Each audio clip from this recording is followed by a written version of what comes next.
Howdy. Welcome back to Dion Talk. Doing this video from Florida today, so if I jump, it's because something crawled next to me. I have Michael Zuber from One Rental at a Time, and I want to talk about something that I'm not qualified to explain because I haven't done it. But this is something that's been a big part of the strategy that took Michael Zuber, who went from having to work and reaching financial freedom by using money over and over and over again. So if you could, Mike, go through a little bit of the story of how you recycled your money, and then if you could explain a couple different ways that people do it. Absolutely. So I love the introduction that you kind of gave me credit for this being a strategy, like I did this on purpose. I will freely admit it was a happy accident. I wish I could sit here today and tell you it was my 15-year plan to recycle money over and over again. It wasn't. My intention was to get one deal at a time and just keep moving forward. So I appreciate the intro, but I think I'd be remiss if I didn't admit that fact. But this is what happened, right? I recycled money over and over again. So I start this journey, as I document in my book, One Rental at a Time, with $40,000 after losing 150 grand in the stock market. In the book, I talk about a house I bought on Norris Drive, and it took a half my money. It took 20 grand to get into it. But what I have failed to do until a week ago, and it was thanks to the lumberjack, I failed to document how that 20 grand got used over and over again, producing almost $1 million. 20 grand turned into $1 million over almost 20 years. So in short, what happened? Well, my $40,000 was gone after I bought my third property. 20 grand here, 10 grand there, 10 grand. I'm out of money, right? And at this point, I'm living below my means, but we're only saving about maybe 10 or 15% of our income. So we're not yet snowballing enough where I could get the next down payment quickly. However, I bought in 2002. It's now 2004, almost 2005. My properties have increased in value. As I documented in the book, what do? I go out and do my first cash out refi. I happen to do this one badly, which means I turn that positive cash flow negative. I call it an alligator. It's the only picture in the book. But what I do well is I take the 50 grand, right? So I put 20 in, properties go up. I now take 50 out. Norris Drive is now negative cash flow. It's an alligator. But I take that 50 grand and I go buy two houses. Let's just call them both 150 grand. So again, 10% there, 10% there. So now I have three houses and I have my 20 grand back, right? Because I'm still sitting on the 20,000 bucks because I only went 15 grand and 15 grand there. And then lo and behold, these additional houses that I bought, number 2 and number 3, are also appreciated. But now I get, better with my money and I don't create a negative cash flow. But let's talk about those two houses I bought and Norris Drive, right? So those first three houses, I still have 20 grand and I have three houses. I eventually sell Norris Drive. Again, I talk about it all the time for 265. That nets me 100 grand. So I take that 100 grand and I go buy an apartment building. That apartment building goes from negative 300, because that's what Norris Drive was. It was a huge alligator, to positive 1,200. No new money, but 100 grand in equity. I go take those other houses, which are Simpson and Terrace, I believe. No, it's Terrace and Clinton. And those become two apartment buildings as well. So again, I've taken one house, a cash out refi, done 1031 exchanges. I'm just moving money around and I haven't put any new money in.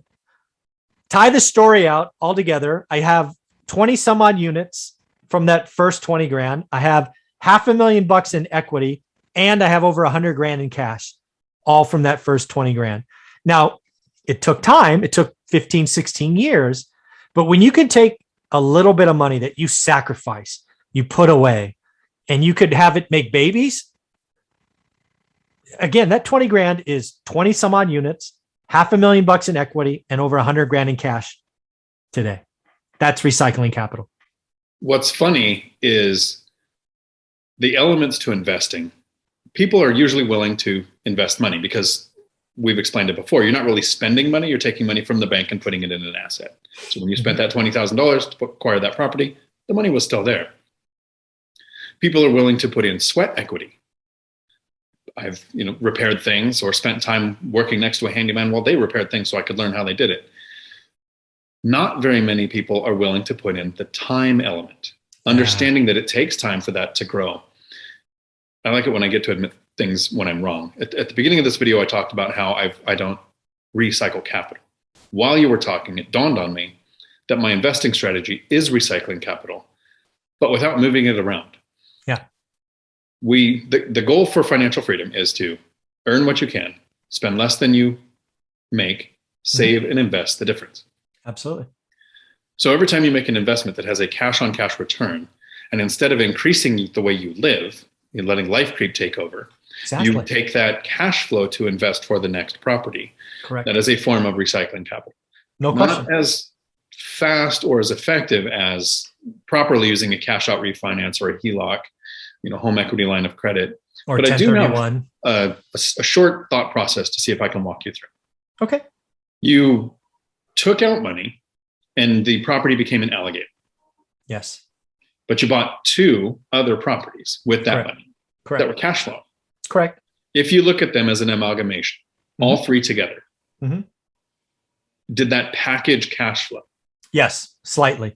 Okay. And I think that is one way to look at it. However, I believe, having thought about this a lot, I believe every asset needs to stand on its own. So yes, in a collection, I could make myself feel better, but the right answer is never have an alligator, because when the market turns, the alligator eats you. It's no fun. Yeah. But you're right. Well, the other thing I wanted to highlight here that I didn't mention, right? 20 grand, 21 on units, $500,000 and 100 grand is cash flow. What is really sexy that I forgot is that 20 grand makes 4 grand a month. Yeah, because that's another time, beautiful pay down. Oh, it's amazing. Another beautiful thing about cash flow is when we're buying a property, you have a cash on cash return that you shoot for. And my market, 8's average, so I shoot for a 10. And yours, I think yours. I'm a 6, I shoot for 8. Okay. So, you want the good or great deal is above average in your area. Yep. But that's the first year. Exactly. Rents go up, property values can appreciate, property taxes can go up a little, insurance can go up a little, cost of materials can go up a little, but they don't generally track with the increase in rent, especially in years like 2020 and 2021. Exactly. To where my properties, I did the math not too long ago because I'm planning a video on this, but my goal is 10% cash on cash return. My average across all my properties currently is over 16%. Yeah. As an average. Right. So I agree, though, the asset needs to stand on its own, especially when we're running the numbers to buy it. Yes. Because sometimes I've heard people say, and a question came up in the I think it was in One Rental at a Time on Facebook. If somebody has $200 a month in cash flow on a property and you spend $5,000 on a repair, how much of your cash flow how long do you wait until you're cash flowing again? But that's not how that works. The cash flow is not impacted. No, when you're running the numbers on your property, a percentage of gross rents, and you picked a percentage based on age of your property, the size of your portfolio, all of the things unique to your situation. I choose 10% of gross rents for CapEx, maintenance, and repairs. So it's about $2,000 a month that goes into an account. So $24,000 a year is set aside for repairs as a whole. But each property, that 10% would support that property's maintenance. So over time, that $5,000 repair would be covered by that, not touching the cash flow. Correct. On its own. Now, as the portfolio grew, the $2,000 a month is set aside until I hit $30,000. That's my reserves for repairs. Everything above that goes into the investing fund. It doesn't go into the lifestyle fund. It goes into the investing fund. Smart. But the next property I'm looking at meets the same criteria. Even though the portfolio can set aside $2,000 a month, that property has to be able to set aside 10% for repairs and maintenance, 5% for vacancy, and cover the cash on cash return that I'm looking for. Exactly. Right. Well done. Yeah, those alligators can completely eat you. So I love that you termed it that. Yeah, it's got to be visual, right? I think people remember stories. And if you just say negative cash flow, people get all wonky and forget it. But if you talk about an alligator, or if you look at an alligator eating a bag full of money, people kind of remember that. They do. Awesome. Thanks for coming on here and explaining that. If somebody had more questions about this, how can they get a hold of you? Go to your Google search bar and type in One Rental at a Time. You should see a YouTube, a book, an Instagram, website, all that stuff. And then everybody watching, if you can do me a favor, I would guess that most, if not all of us, watch BiggerPockets. I would really like to see Brandon and David interview Mike in a full episode on BiggerPockets, going over this strategy so we can share this with more people. And in the comments below, please put, we need a BiggerPockets Zuber episode. Thank you. That would be wonderful. Thank you.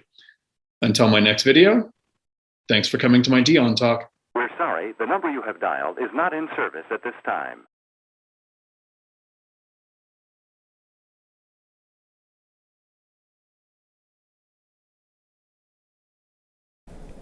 But not today.